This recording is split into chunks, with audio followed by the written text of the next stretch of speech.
नमस्कार, मैं विकास कुमार, सत्य बहुमत के यूट्यूब प्लेटफ़ॉर्म पे आप सभी दर्शकों का फिर एक बार स्वागत है।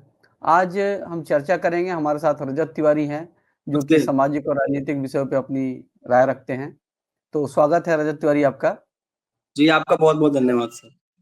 तो रजत जी, आज हमारी जो चर्चा होगी उसका विषय है, जो ध्रुव राठी के 2 एक पॉपुलर वीडियो आए हैं, जो महाराष्ट्र चुनाव को ध्यान जी में सर। रखते हुए उन्होंने मुझे लगा और झारखंड के जो विधानसभा के चुनाव उसको लेकर के वीडियो बनाया है।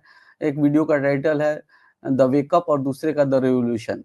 द वेकअप वीडियो में मेनली उन्होंने जनता को एक तरह से अपील करी है कि भई जो जिस तरह से पॉलिटिकल पार्टी एक दूसरे को लेकर के आरोप-प्रत्यारोप की राजनीति करती आ रही हैं, वो तो अभी से नहीं, हम पिछले कई शुरू से देखते आ रहे हैं और वो बिना गैर ज़िम्मेवारी और बिना जवाबदेही का जो उनका एक रवैया रहता है जनता के प्रति, उसको लेकर के एक जो उनका एक चिंताजनक वीडियो है, वीडियो ठीक है, कंटेंट भी सही है, उन्होंने बिल्कुल चिंता ज़ाहिर की, वो बिल्कुल ठीक लगा हमें, उस बात को से हम सहमत हैं।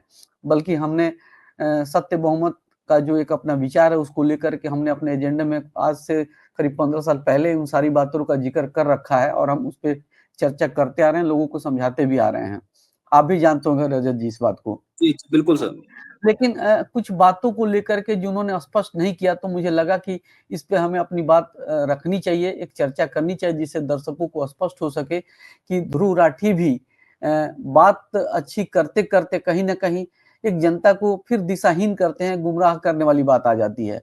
बात दरअसल वो है कि उन्होंने कुछ वेकअप वाले वीडियो में जनता से अपील करी है, जनता को जागरूक करने की बात करी है, यहाँ तक हमें भी ठीक लगा। उन्होंने बात करी 7 ऐसे मुद्दों पे बात करी जिस पे कि जनता उसको ध्यान में रख करके वोट करे और पॉलिटिकल पार्टी स्पेशली 2 गठबंधन वहाँ चुनाव लड़ रहे हैं मुख्य रूप से, वैसे तो और भी सारी पार्टियाँ हैं, लेकिन मुख्य रूप से जो गठबंधन में है एक महाअघाड़ी या महायुति पार्टी है, जो चुनाव लड़ रही हैं। दोनों पार्टी के गठबंधन जिसमें 3 एक तरफ हैं एक गठबंधन में 3 पार्टियाँ और दूसरे गठबंधन में महायुति में भी 3 और महाअघाड़ी में भी 3 पार्टियाँ हैं, जो कि चुनाव लड़ रही है। एक तरफ कांग्रेस का समर्थन है और दूसरे में बीजेपी का समर्थन है। साथ में एनसीपी शरद पवार की, एनसीपी अजित पवार की और दूसरे में शिवसेना के 2-2 फाक हुए हैं, उद्धव ठाकरे का और एकनाथ शिंदे का।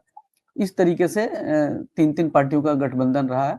तो दो तीनों पार्टियों की तरफ उन्होंने एक तरह से प्रस्ताव रखा, उसमें 7 मुख्य रूप से मुद्दे उठाए। तो रजत जी उन मुद्दों में जैसे उन्होंने बोला कि किसानों को लेकर के बात उठाई कि किसानों की किसानी एक फ़ायदेमंद नहीं है किसानों के लिए, वो हमेशा घाटे का सौदा रहता है, इस वजह से वो कई बार वो आत्महत्या तक की कितनी रिपोर्टों का उन्होंने उसमें ज़िक्र किया, कितनी आत्महत्या महाराष्ट्र में हुई है सबसे ज़्यादा। और महाराष्ट्र के कुछ हिस्सों को छोड़ दें जैसे मुंबई अगर इस तरह के जगहों को तो बहुत ही मतलब अन्य जगहों से भी काफ़ी बुरी स्थिति है वहाँ के गाँव के लोगों की आर्थिक आय के ऊपर पे। तो उन्होंने कई सुझाव दिए हैं, कई एक्सपर्टीज़ की भी उन्होंने एक प्रस्ताव किया कि अगर उनसे ओपिनियन लें तो अच्छा हम किसानी कर सकते हैं, अच्छे-अच्छे टेक्नोलॉजी का इस्तेमाल करके अच्छे बीजों को कई तरीकों का उसमें उन्होंने सुझाव दिया और जिसमें कि बताया कि 15 लाख तक की आय भी उनकी सालाना हो जाएगी। और इसी तरीके से साफ-सफाई के ऊपर, स्वास्थ्य के ऊपर फ्री शिक्षा बोली, फ्री क्वालिटी शिक्षा फ्री क्वालिटी हेल्थ के ऊपर बात करी, क्लीननेस के ऊपर बात करी, सेफ्टी के ऊपर बात करी, सिक्योरिटी के ऊपर बात करी।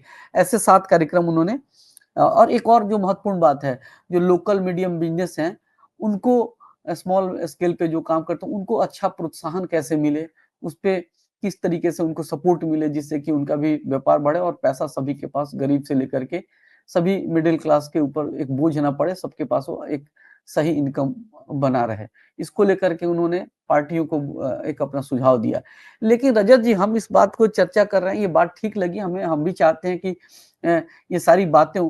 क्या ये वाक़ई ये जो सामने हमारे जो विकल्प दिए उन्होंने महाअघाड़ी, महायुति, इनसे हम उम्मीद कर सकते हैं, जो कि शुरू से ये सारे भ्रष्ट नेताओं का गठबंधन, भ्रष्ट राजनीति ये करते आ रहे हैं।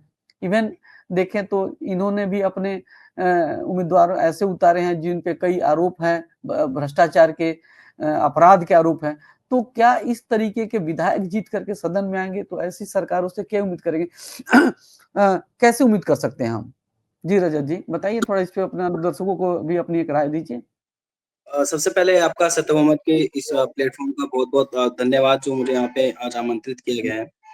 जैसे कि अभी आपने जो है चर्चा करी जो ध्रुव राठी ने जो 2 वीडियो बनाई है, वेकअप और द रेवोल्यूशन इनके ऊपर, तो उन्होंने जो है कहीं न कहीं अभी जैसे हमारे देश की जो मौजूदा स्थिति है, तो हमारे देश में जो है चुनाव जो होते हैं, उसमें मुद्दे, मैनिफेस्टो और जो सब चीज़ें हैं, जो मतलब जनता के विकास की चीज़ें हैं, वो सब चीज़ें खत्म हो चुकी हैं।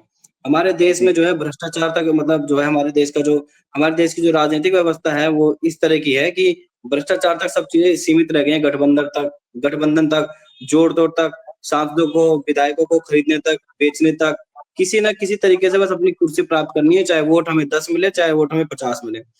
आजकल जो है जभी भी राजनीतिक इलेक्शन की बात होती है, तो बस ये होता है कि इलेक्शन जीतना है, चाहे उसकी प्रक्रिया जीतने की प्रक्रिया कैसे भी हो।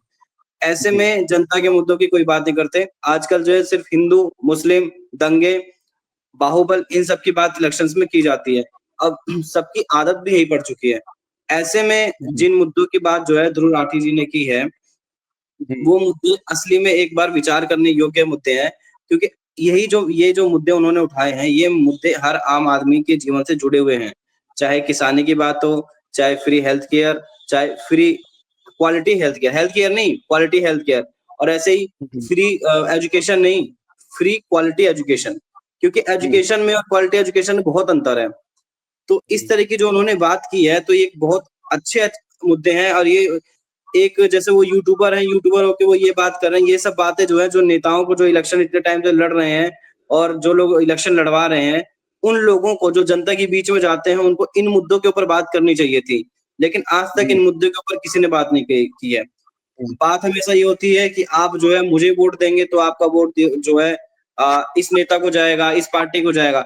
मतलब एक बड़े नेता, एक बड़ी पार्टी के नाम पे आज तक वोट माँगे जाते रहे हैं और कभी जी। अपने काम के ऊपर वोट नहीं माँगे जाते हैं कि हमने ये मतलब काम किया है, आगे हम जी, ये जी, काम करेंगे। मतलब चेहरे के नाम पे वोट लिए जाते हैं। के चेहरा नाम पे कोई महिमा-मंडित किया जाता के है। नाम पे वोट माँगे जाते हैं, जैसे पार्टी है नहीं है तो पता नहीं कितनी बड़ी चीज़ हो गई है।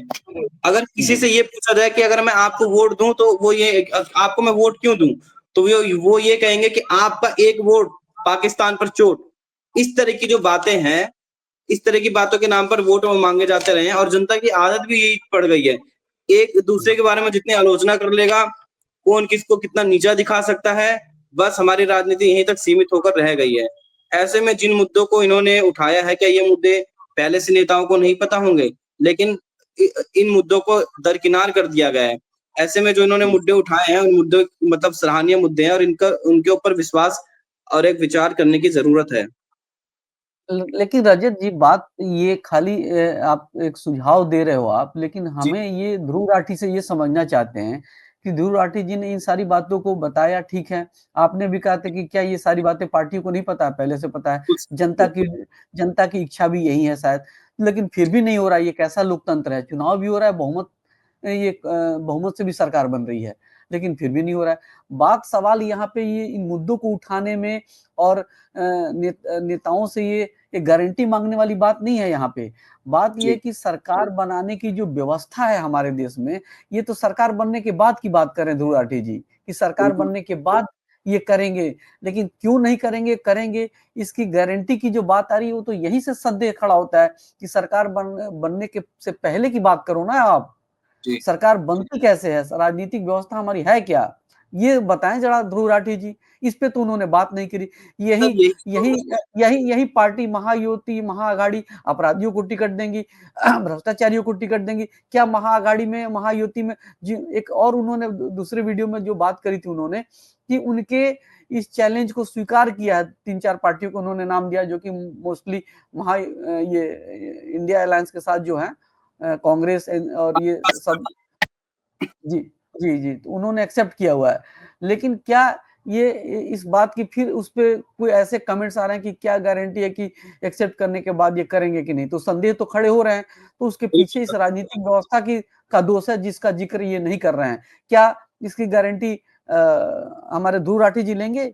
सरकार बनने के बाद ये करेंगे कि नहीं करेंगे? कोई नहीं ले सकता है गारंटी। क्यों?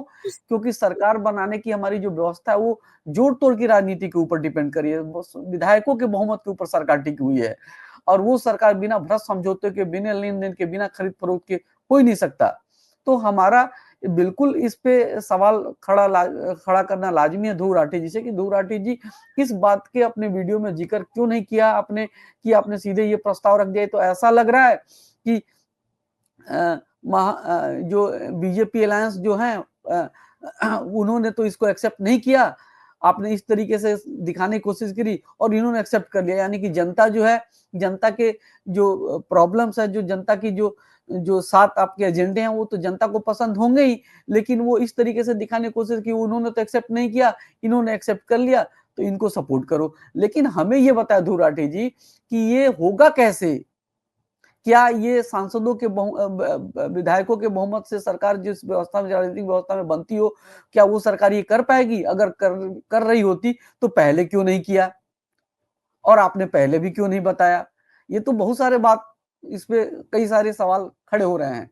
तो ये रजत जी बताइए, क्या ये संभव है क्या कि सरकार बनाने की व्यवस्था जिसमें अपराधी को टिकट देते हो, भ्रष्टाचारियों को टिकट देते हो, बलात्कारी को टिकट देते हो, वो लोगों से इस तरह की ये 7 एजेंडे को पूरा करे, ये आप कैसे उम्मीद कर सकते हैं ऐसे लोगों से? और अरे वहाँ सर, जहाँ जोर-शोर की राजनीति हो। सर यही तो बातें मतलब विचार करने लायक है कि जैसे ध्रुव राठी जी ने मतलब ये 7 जो मुद्दे बताए, बहुत अच्छे मुद्दे बताए, लेकिन मुझे लगता है कि इसमें एक 8वां मुद्दा भी जोड़ लेना चाहिए था, पॉलिटिकल सिस्टम में चेंज का।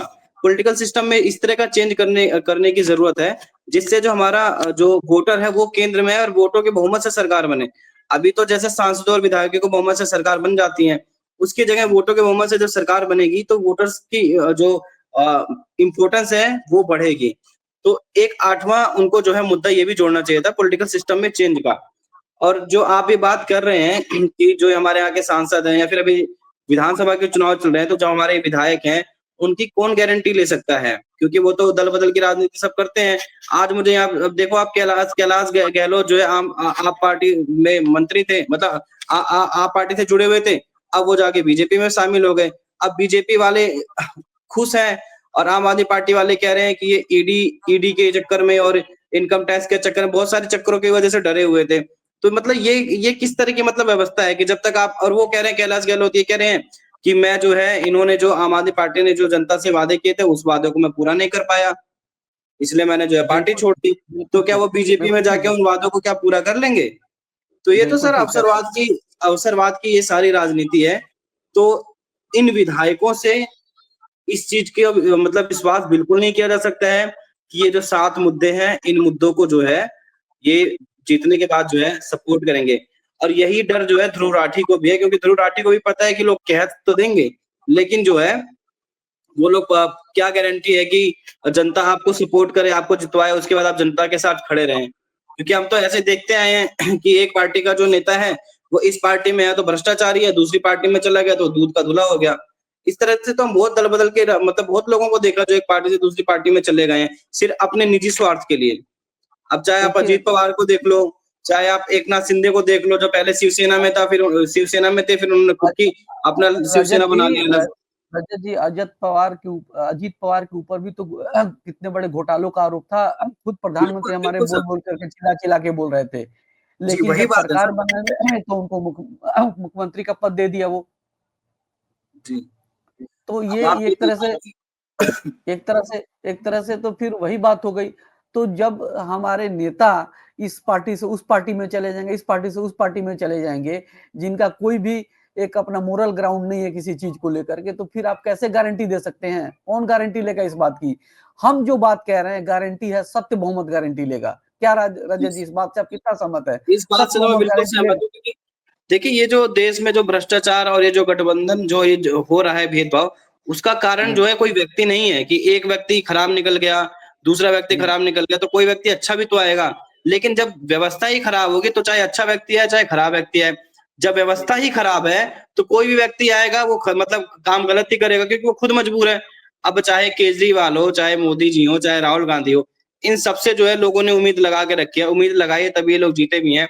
चाहे 2014 का इलेक्शन हो, तो चाहे 2019 का हो, चाहे दिल्ली के विधानसभा चुनाव हो, लोगों ने मतलब एक जो नेता थे, जो मतलब एक जो व्यवस्था मतलब व्यवस्था नहीं, एक जो सत्ता चल रही थी, उस सत्ता को बदला, क्योंकि सुधार के लिए तो बदला ना। लेकिन उसके बाद भी हमारे देश की व्यवस्था इतनी खराब है सांसदों और विधायकों से सरकार बनाने की, कि जो है कोई भी इसमें आता है वो जो है वैसा ही उस व्यवस्था के अनुसार ढल जाता है। वो जोड़ तोड़ की, गठबंधन की, भ्रष्टाचार की राजनीति करने लग जाता है। तो इस तरह से जब व्यवस्था ही जब अगर खराब है, तो व्यवस्था ही अगर खराब है तो किस तरह से मतलब उसमें सुधार हो पाएगा। तो कहीं न कहीं व्यवस्था सुधार करने की जगह अगर व्यवस्था में सुधार होगा, तो अपने आप जो है पार्टियाँ अच्छा देश की जनता के लिए कार्य करने लग जाएँगी। जैसे आप अभी भी देखते हो कि जैसे कानूनों को सख्त किया जाता है, जैसे ट्रैफिक के चालान है, ट्रैफिक के चालानों को जो है बढ़ाया गया है, कानून को सख्त किया गया जिससे जो लोग हैं ट्रैफिक के कानूनों का पालन करें। इसी प्रकार से जब हमारी व्यवस्था को थोड़ा और जो कठोर बनाया जाएगा, या व्यवस्था को व्यवस्था के केंद्र में सांसद और विधायक की जगह जब है लोग आएँगे, जब लोगों के वोटों से सरकार का गठन होगा, तब कहीं न कहीं इस व्यवस्था में सुधार होगा और वोटों का प्रतिशत बढ़ेगा और 100% मतदाताओं का प्रतिनिधित्व इस व्यवस्था में हो पाएगी। तो ध्रुव राठी जी को कम से कम 1 पॉइंट और जो है ये जोड़ना चाहिए था, जिससे जो है देश की जनता आगे आने वाले समय में ये अपना महत्व समझ पाए कि मतलब पॉलिटिकल सिस्टम में सुधार करने की कितनी ज़रूरत है। जी, देखिए, विकास जी। बिल्कुल ठीक जी, ठीक कहा आपने बिल्कुल। जी, जो एक पॉइंट आप जोड़ने की बात कर रहे हैं ना, मैं वहाँ जी, थोड़ा-सा इसको ऐसे कहना चाहूँगा, जी, जोड़ने की वजह सबसे पहले आप इस बहुमत को स्पष्ट करने की बात करिए। अगर जी आप सर, ऐसा सोचते होंगे कि इसी राजनीति में रहते हो, जिस राजनीति में सांसदों या विधायकों के गठजोड़ से सरकार बनती हो, बहुमत का ये रूप हो, एक मैजिक फिगर हो, उस मैजिक फिगर से अगर आप सरकार बनाएँगे तो फिर वो भ्रष्ट समझौते, लेन-देन जो एक अपनी एक जो वो हम उसकी स्थिति बनी रहेगी हमेशा। ऐसी स्थिति में आप कोई भी अच्छे से अच्छा कार्यक्रम नहीं ला सकते हैं, चाहे आप कितने भी सुझाव दे दो, लोगों को तो बिल्कुल पसंद सर, आएँगे, बिल्कुल। नेता भी स्वीकार करेंगे, लेकिन वो संभव नहीं हो पाएगा, एग्ज़ीक्यूट नहीं हो संभव सकता है। नहीं हो पाएगा सर, कारण प्रैक्टिकली संभव नहीं है सर। क्यों? क्योंकि हर पार्टी को किसी को भी सरकार बनाने के लिए कैंडिडेट विनिंग कैंडिडेट चाहिए। विनिंग बिल्कुल सर, कैंडिडेट तो वो बिना आप धनबल और बाहुबल के हो नहीं सकते आज की स्थिति में। जिस तरीके से जितनी अराजकता फैली है, जिस तरीके से धन बल का पैसा बहाया जाता है, विज्ञापन पे खर्च किए जाते हैं, पैसे बाँटे जाते हैं, शराब बाँटे जाते हैं, उसमें तो यही संभव है। दूसरी तरफ जिस तरीके से अपराधियों का बोलबाला है, धनबलियों का बोलबाला है, ऐसे में तो आप अगर आप अच्छी से अच्छी राजनीति कितनी भी चर्चा कर लो नहीं है। इसका एकमात्र रास्ता मुझे जो लग रहा है कि सबसे पहले आप सरकार बनाने की राजनीतिक व्यवस्था जो कि बहुमत से बननी चाहिए, स्पष्ट बहुमत जो वोटों का बहुमत है, उस आधार पे अगर सरकार बनेगी, तो आपको गारंटी मिलेगा इसमें। कैसे गारंटी मिल सकता है? मुझे लगता है कि जब पूरे देश प्रदेश में अगर आपको सरकार बनानी हो तो सबसे ज़्यादा वोट लेकर के सरकार बनाने पड़ेंगे अगर वोटों के बहुमत से सरकार बनती है, सत्य बहुमत से, जिसको हम सत्य बहुमत कहते जी, हैं। जी, तो जी, सत्य बहुमत की राजनीति में ये होगा कि आपको सबसे ज़्यादा वोट लेने के लिए लेने जब भी मिलेगा, जब सभी जाति धर्मों का आपको वोट मिल सके। आप पोलराइज़ेशन इसमें नहीं हो सकता जातियों का सॉरी धर्मों का ध्रुवीकरण नहीं हो सकता इस स्थिति में। क्योंकि जब आपको सबसे ज़्यादा वोट चाहिए तो आपको मुसलमान का भी वोट चाहिए, सिख का भी वोट बिल्कुल, चाहिए, बिल्कुल सर। मराठी का भी वोट चाहिए, सभी का सभी का वोट चाहिए इसमें। और दूसरी स्थिति ये है कि आप सबसे ज़्यादा वोट लेकर के सरकार बनाते हैं, तो इसमें आपको गारंटी ऑटोमेटिक मिलता है क्योंकि लोगों का इसमें बहुमत जुड़ा हुआ आता है। हर एक वोट की बिल्कुल सर, कीमत बनती है, हर एक मतदाता की वैल्यू होती है। आज जिसको आप वोट डालेंगे आज की राजनीतिक व्यवस्था में आप जिसको वोट डालेंगे, उसकी क्या गारंटी है कि किसके साथ वो मिल जाए गठबंधन कर ले, किसको कोई लालच मिल जाए, वहाँ पे वो चला जाए। तो ये इसलिए हो रहा है ना क्योंकि इस मैजिक फिगर जो बहुमत को पूरा करने के लिए आप आप सांसदों को खरीद लेते हो। आप बिल्कुल सर। व सर, व आज ही तो ये यूपी में इलेक्शन हो रहे हैं और ऐसी जी, खबरें आ रही हैं कि एक विशेष समुदाय को जो है वोटर आई कार्ड देखकर वोट डालने के लिए अनुमति नहीं दी जा रही है, उनको डंडे मार के भगाया जा रहा है। इस तरह की बात जो है अभी आज की मैं आपको बात बता रहा हूँ, इस तरह की चीज़ें जो है सुनने में आ रही हैं। तो मैं बिल्कुल। ये किस तरह का लोकतंत्र है, ये किस तरह की व्यवस्था है, जहाँ पे जो है एक सिर्फ़ किसी का नाम के आधार पे, किसी की जाति, किसी के धर्म के आधार पर उसको जो है वोट देने से वंचित रखा जा रहा है। तो ये सर व्यवस्था बहुत खराब है सर, इसमें बहुत सुधार की ज़रूरत है सर। और जब आपने जनता के वोटों के बहुमत से जब सरकार बनेगी तो जनता अपने आप मजबूत हो जाएगा। अभी तो जनता की कोई मजबूती है ही नहीं ना सर, अभी तो बस ये है कि अगर चलो विधायक जीत गया, क्योंकि जैसा अभी आपने बोला हर किसी को जो है जीता हुआ कैंडिडेट चाहिए। अब वो चाहे 1 वोट लेकर ही जीत जाए, ठीक है सर? जब वो 1 ही वोट लेकर जीत जाएगा तो और लोग वोट ना भी दें तो क्या दिक्कत है? कोई लेकिन फ़र्क नहीं पड़ता है वो जब वोटों के बहुमत से जब सरकारें बनेंगी, तो चाहे कैंडिडेट हारे चाहे वो जीते, उसके वोटों की गिनती होगी। तो कहीं न कहीं जो ये जो नेता हैं, जो आज खुद चाहते हैं कि वोट कम पड़े, वो तब ये चाहेंगे कि ज़्यादा से ज़्यादा वोट पड़े और ज़्यादा से ज़्यादा मेरा कैंडिडेट हारे-जीते मुझे मतलब नहीं है, लेकिन वोट जो है ज्यादा मिलना चाहिए उसको। इस तरह की व्यवस्था होगी, पूरे देश के स्तर पे ऐसी व्यवस्था होगी सर।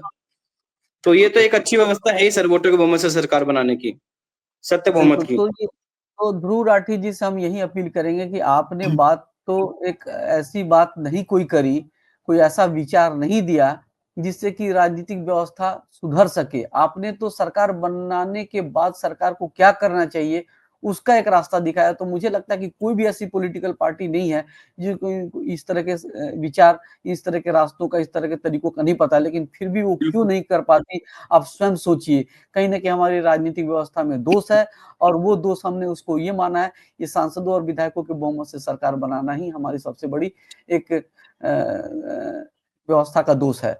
और इसका उपाय है आप सत्य बहुमत की राजनीति जब स्वीकार करेंगे, सत्य बहुमत की राजनीति जब स्थापित होगी, तो इस आप अच्छे से अच्छे कार्यक्रम लाओगे और उसकी गारंटी भी बनेगी, फिर कोई संदेह और संभावना नहीं बनेगा और देश मुझे लगता है और प्रदेश पूरा मिल करके एक होगा, क्योंकि वोट सबके वोट चाहिए, एकता के सूत्र में पूरा देश बनेगा, प्रदेश बनेगा, कोई भेदभाव नहीं होगा, कोई छुआ-छूत नहीं होगा, कोई किसी तरीके की अराजकता नहीं होगी और एक प्रगति के रास्ते पे हम चलेंगे, सब एक मिल करके मजबूत होंगे। जो नारों से नहीं होता कि एक होंगे, सेफ होंगे, बटेंगे, कटेंगे, इस तरीके की राजनीति कहीं न कहीं पोलराइजेशन का काम करती है। एक होने के लिए आपको वोटों के बहुमत, सत्य बहुमत की राजनीति करनी पड़ेगी, स्वतः ही एक होंगे और देश में अच्छे से कार्यक्रम बनेगा और देश प्रगति के रास्ते पे चलेगा। मुझे लगता है रजत जी कि ध्रुव राठी को एक वीडियो इस पे बनाना चाहिए, बहुमत को ऊपर, सत्य बहुमत के ऊपर, जिससे कि लोग स्पष्ट हो सके और उनको एक सही दिशा मिल सके। फिर बिल्कुल सर। तब जाकर के आप और कार्यक्रमों की बात करिए, उससे उस कार्यक्रमों से हम असहमत हैं, उन कार्यक्रमों पे हम भी पूरी तरीके से 100% से भी ज़्यादा सहमत हैं। लेकिन उससे पहले आपको सत्य बहुमत की बात करनी पड़ेगी कि बिना सत्य बहुमत की बात किए वही स्थिति बनी रहेगी, वही गठबंधन, वही भ्रष्ट समझौते, वही लेन-देन, वही खरीद-फरोख्त, वही अपराधियों का बोलबाला, वही धन-बलियों का बोलबाला। जी। तो आप इस बात को अगर थोड़ा-सा ये एक सर, बार जी, सर मैं जी, ये कह रहा था कि अगर ध्रुव राठी अगर ये सोचते हैं कि जो विकास आघाड़ी की जो पार्टियाँ हैं या फिर 1-2 निर्दलीय पार्टियाँ हैं, जो सपा है, अगर ये पार्टियाँ जो है इन्होंने इन्होंने चैलेंज को एक्सेप्ट कर लिया है, तो इसकी कोई गारंटी नहीं कि वो चैलेंज को पूरा करेंगे। क्योंकि आपने देखा ही है, जो नेता इलेक्शन के टाइम पे लोगों के जाके पैर पकड़ता है, लोगों के सामने हाथ जोड़ता है, इलेक्शन जीतने के बाद उस नेता तक जनता को पहुँचना समझ लो मुश्किल हो जाता है। वो 10 बार, 20 बार जाके चक्कर लगाता है, उसके बाद भी वो उस नेता से नहीं मिल पाता। तो जो नेता होता है वो इलेक्शन से पहले और इलेक्शन के बाद बहुत अंतर होता है दोनों में। अभी तो सब लोगों बिल्कुल। को वोट चाहिए जनता की वोट चाहिए, तो सब लोग इनका चैलेंज एक्सेप्ट करने के लिए तैयार हैं। लेकिन अगर ये लोग जीत जाते हैं, तो जीतने के बाद ये ना तो ध्रुव राठी को पहचानेंगे, ना ध्रुव राठी की बातों को पहचानेंगे, ना अपने क्षेत्र के नेताओं को पहचानेंगे। तो विकास जी, जो आपने ये बात कही कि इनको जो है, इन्होंने चलो विचार अच्छा मतलब जो विचार बताए हैं, साथ जो चीज़ें बताई वो तो ज़रूरी है देश के लिए, किसी भी समाज के लिए वो ज़रूरी है। बाकी बल्कि लेकिन और कई इससे चीज़ें पहले, ज़रूरी हैं, बाकी हाँ, बल्कि लेकिन और ये कई इलेक्शन चीज़ें ज़रूरी हैं। बहुत, इसके अलावा भी बहुत सारी चीज़ें हैं। लेकिन हुँ, इनको जो जैसे आपने एक बात बोली कि मतलब ये तो चलो जीतने के बाद की बात है, लेकिन जीतने से पहले, क्योंकि जैसे अभी मैंने व्यवस्था की बात की कि अगर देखो ट्रैफिक के जो चालान है वो अगर जो है मतलब हैवी रहेंगे या फिर उनमें मतलब थोड़े कठोर रहेंगे, तो लोग ऑटोमैटिक जो है उसमें मतलब थोड़ा-सा ध्यान रखेंगे। इसी तरह से जब हमारे देश की व्यवस्था ही अच्छी रहेगी, जब व्यवस्था अच्छी रहेगी, उसमें जो है एंट्री मतलब इस तरह की व्यवस्था रहेगी जिसमें जो है ऑटोमैटिक सब चीज़ें बेहतर रहेंगी, तो अपने आप ही लोग जो है उस चीज़ का पालन करेंगे। तो ध्रुव राठी को जो सत्य बहुमत के विचार हैं, उसके ऊपर भी एक वीडियो बनानी चाहिए कि सत्य बहुमत के विचार किस तरह से जो मौजूदा अभी जो विचार हैं उनसे बेहतर हैं और किस तरह से देश के हित में है। तो ध्रुव राठी जी से मेरा भी एक आग्रह है कि वो एक बार सत्य बहुमत के विचारों को समझें और उसके ऊपर भी एक वीडियो बनाने का प्रयास करें। जी, जी, रजत जी, बहुत अच्छा रहा। बिल्कुल सही जी, कह रहे हैं आप, क्योंकि इस बात की गारंटी सत्य बहुमत से ही निकल सकती है। बिल्कुल सर। जो आप कह रहे हैं, जो चाहे वो चुनाव कोई भी जीते, उसको करना ही पड़ेगा। सत्य बहुमत की राजनीति से अगर चुनाव लड़ा जाए, तो उसकी बाध्यता होगी, क्योंकि वो वोटों के बहुमत से बिल्कुल, सरकार व्यवस्था बनेगी ही ऐसी रहेगी और सर वो। जी, जी, जी, और वो वोटर जी, की कहीं न कहीं भूमिका रहेगी और वोटर वोटर का जो एक बहुमत से सरकार बनेगी, वो सच्चा बहुमत होगा और सही, तो उसको करना ही पड़ता है ऐसी स्थिति में। बिल्कुल, बिल्कुल तो सर। हम इस कार्यक्रम को यहीं अपना विराम देते हैं और उम्मीद करते हैं कि इस वीडियो को ज़्यादा से ज़्यादा लोग देखें और लाइक करें और शेयर करें, जिससे कि ये बात दूर तक ये जाए। धन्यवाद सभी दर्शकों जी, का। आपका रजत बहुत-बहुत जी, आप धन्यवाद। जी।